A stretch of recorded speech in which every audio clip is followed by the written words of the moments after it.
consciousness is not binary. Before I dive into my own, and I would argue slightly new, definition of consciousness, I'd like to highlight what humans have traditionally defined it as. Throughout history, consciousness has been a topic of great debate among philosophers, with each philosopher bringing their own unique perspective to the discussion. Among those thinkers of thought who had quite the impact on our understanding of consciousness was the Frenchman René Descartes, who famously wrote, "I think, therefore I am." Descartes argued that consciousness is the defining characteristic of human existence, and that it is what separates us from inanimate objects.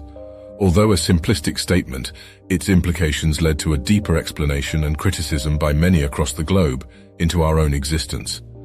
Another philosopher who explored the nature of consciousness was Immanuel Kant, who argued that consciousness is a priori, meaning that it is an innate feature of the human mind.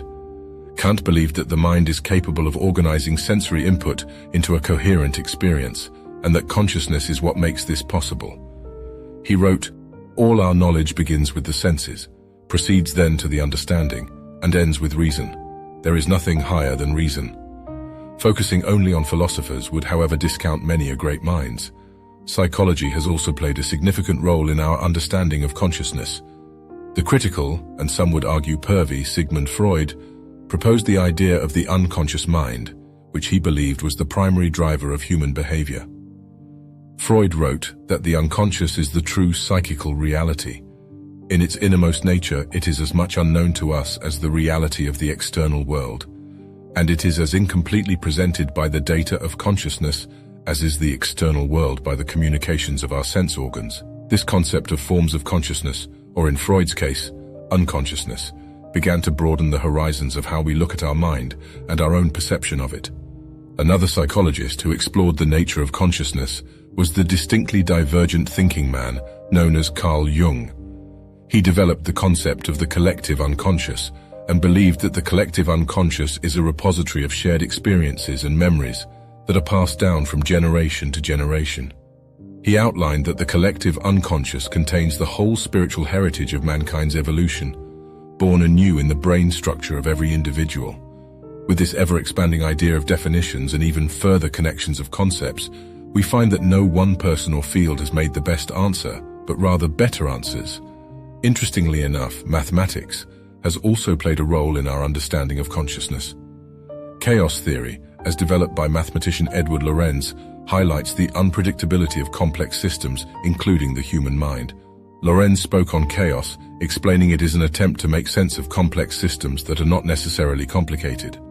This complexity of consciousness is often simplified by allowing chaos or relativity into the equation. In recent years, the field of quantum mechanics has shed light on the nature of consciousness, with some physicists proposing the idea that consciousness is an inherent feature of the universe. Physicist John Hagelin has written, "Consciousness is the unified field of all the laws of nature, a field of infinite creativity, infinite dynamism, infinite organizing power, and infinite intelligence." All of these perspectives point to the idea that consciousness is much more complex and multifaceted than we may have originally thought. By embracing a non-binary view of consciousness, we can move beyond the limitations of traditional thinking and embrace the complexity and diversity of human experience. The shift from binary to non-binary thinking.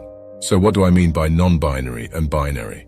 Ignoring the politicization and buzzwordiness of non-binary, it becomes the perfect word to explain my definition. Binary consciousness is the idea that you only have two options. You either are conscious or you aren't. Non-binary consciousness gives you essentially an infinite level of choices, or at the very least more than two. One way to think about consciousness from this perspective is as a spectrum of possibilities or manifestations. This idea is similar to the concept of a multiverse in quantum mechanics, which suggests that there are multiple possible realities or universes that exist simultaneously. By recognizing the full range of possibilities in the world around us, we can cultivate a deeper understanding of how it works. Consciousness is a complex phenomenon that occurs throughout the natural world, not just in humans. At its most basic level, consciousness can be defined as the transfer of information, which occurs through various channels such as energy transfer, sensory input, internal physiological processes, and cognitive and emotional states. Even inanimate objects like rocks and plants can show level conscious states within this definition, but on a lower level of this spectrum or frequency of information transfer.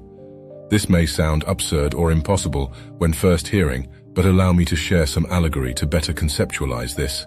When a rock is hit with a hammer, the transfer of energy is a form of information that contributes to a basic level of conscious movement. The rock responds to the force of the hammer by moving or vibrating the strike of the hammer through the structure of the rock, leading it to crack and split. This is not only true in concept, but completely verifiable through simple mathematics and testing.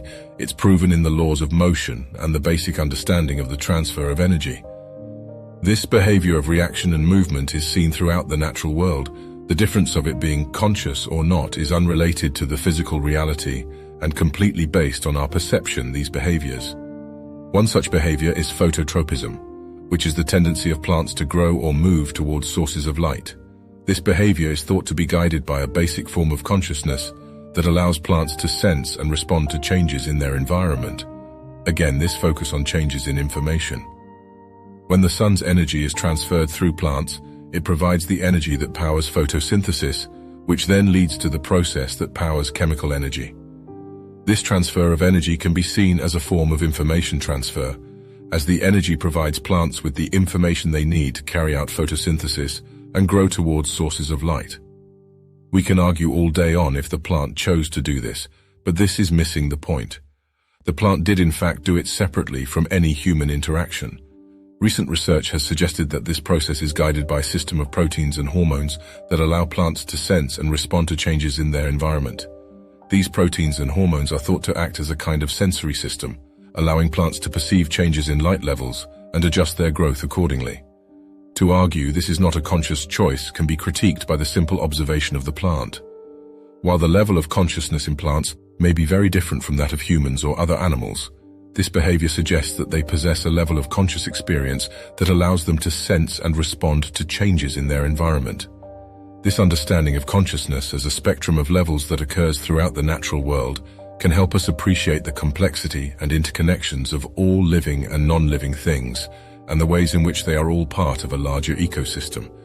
This connection is the very fundamental of our reality, and allows us to understand consciousness as a layering of information and the subsequent transfer of it. This accumulation in the layers of information transfer continues to build with each level, leading to more complex conscious experiences. This is why empathy and understanding can be seen as higher levels of consciousness, and why some people or organisms have a greater capacity for these qualities than others. Even further, this gives us reason for levels of consciousness within humans, or why some humans truly can be less conscious. It can be thought of as a hierarchy of levels, with each level representing a different degree of information transfer. At the highest levels of consciousness, we find qualities like empathy, love, and compassion. This stems from the fact that through experience or more information, we find ourselves applying this knowledge not only in the moment but towards the future, and eventually, not just to ourselves but others. Experiences of trauma can increase our sensitivity to the world around us and can lead us to higher levels of consciousness by helping us develop a greater capacity for understanding or, and this is not a pun, being conscious of others' experiences. Again, highlight that through more interactions or transfers of information, we garner greater levels of conscious attention. This may also lead to a level of lower conscious thought by creating a jaded or shut-off view of the world, a double-edged sword, so to speak, explaining why humans can flow up or down this imaginary river of consciousness. Our level of consciousness is influenced by many factors, including biology, environment, and culture. By understanding consciousness as a hierarchy of levels, we can appreciate the complexity of our experiences and those of others, and work to promote growth, healing, and understanding. This is not a new concept. This idea of non-binary consciousness is not new and has been proposed by philosophers and scientists throughout history. For example, the philosopher and psychologist William James proposed that consciousness was a continuous stream of experience with different levels of attention and awareness. Similarly, the psychologist Abraham Maslow suggested that consciousness was organized into a hierarchy of needs, with more basic needs giving rise to higher levels of conscious experience. The only difference within history is we applied this logic only to humans rather than to the entire natural world that humans are just as much a part of. In conclusion, the concept of non-binary views of consciousness provides a more nuanced understanding of the complex nature of conscious experience. It acknowledges that consciousness occurs throughout the natural world and is not limited to humans. By recognizing the various layers and complexities of consciousness that build up slowly through the transfer of information, we can appreciate the subtle details of our conscious experience and create a better map of the reality we live in. Furthermore, with this perception of consciousnesses, more questions arise rather than answers. From these questions we shall find progress, not only in our own individual existence, but as society. Many of these questions that arise may be frightening, perhaps even upsetting to some. Regardless, I believe in order to move forward and create a better future, it is only through questioning our fundamentals and molding our perceptions to the ever-expanding base of human knowledge that progress is possible. Stay curious, my friends. My